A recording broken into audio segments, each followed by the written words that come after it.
Welcome back. This is Trans Guy Reacts, and my name is Nick. I make videos about women's basketball, collegiate or professional.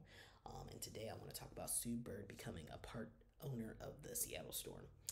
Before I get into the video, I just want to say if you are a new fan of women's basketball and you only like one team or one player, this ain't the channel for you. Go ahead and dislike the video right now. There are plenty of other people who are more open to educating people like you. I'm not one of them. I am here to talk about my love of women's basketball. I do this from the goodness of my heart. I ain't making no money, and I'm not here to placate people or to argue with people or to bring people over to my side or whatever. I don't have time for that. Anywho, if you want to know about the context of things, the history of things, this is the channel for you. You might hear a dog barking. There's nothing I can do about that. I live in Mexico. Dogs bark. There's nothing I can do. So let's get into this situation with Sue Bird. So Sue Bird became the part of the ownership group. She's not a part of Force 10 Hoops, but she is a part of the ownership group, her own part of the ownership group of the Seattle Storm. And she joins Lisa Leslie of the Los Angeles Sparks, who became the first former WNBA player to join a team ownership group. That was in 2011. And then Bird's former teammate, Renee Montgomery, she is a part of the group that purchased the Atlanta Dream in 2021. So it took 10 years, 2011 to 2021, for two WNBA players to own a team or own partial ownership of a team. But this isn't Sue's first time being a part of a team. She actually is part ownership of the NWSL, so the women's soccer team, New Jersey, New York, Gotham FC. So she's from New York, so that was her first foray into ownership. That was in 2022.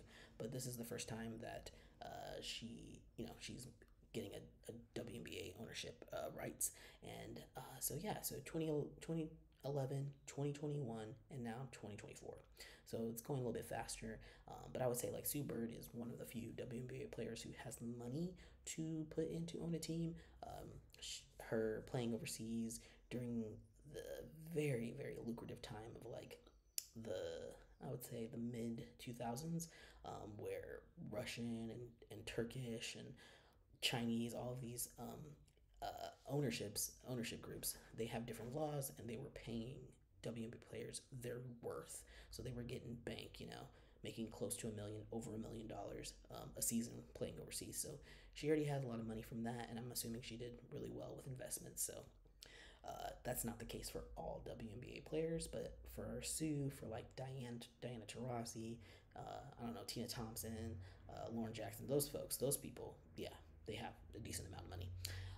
But yeah, Sue is the best person to be a part of this ownership because she did play her entire career at Seattle. She was there for 19 years, and they won, I believe, 3 championships, maybe even 4, while she was there. And she is the league's all-time leader in games played and assists. So she's got a couple of records there that the newbies are going to try to break, I'm sure. But 19 years, that's a long, long, long career, and it's going to be hard to replicate that. But yeah, very excited for Sue and her business endeavors. I mean, she made a comment about like, investing in women's sports is just, it's just smart business. Like, you see where the trajectory is going, and it just makes sense. It makes sense to invest. So I'm really happy for her. Can't wait to see what else she's doing, because she's got some other investments too. She's a co-owner of Together, the women's sports entity, and she's also the co-owner of A Touch More with her partner Megan Rapinoe. So lots of other business endeavors, and love to see it, and I can't wait to see more. But that's it. If you liked this video and you want to see more content like this, go ahead, like I said, like, comment, subscribe, and I will see you in the next video.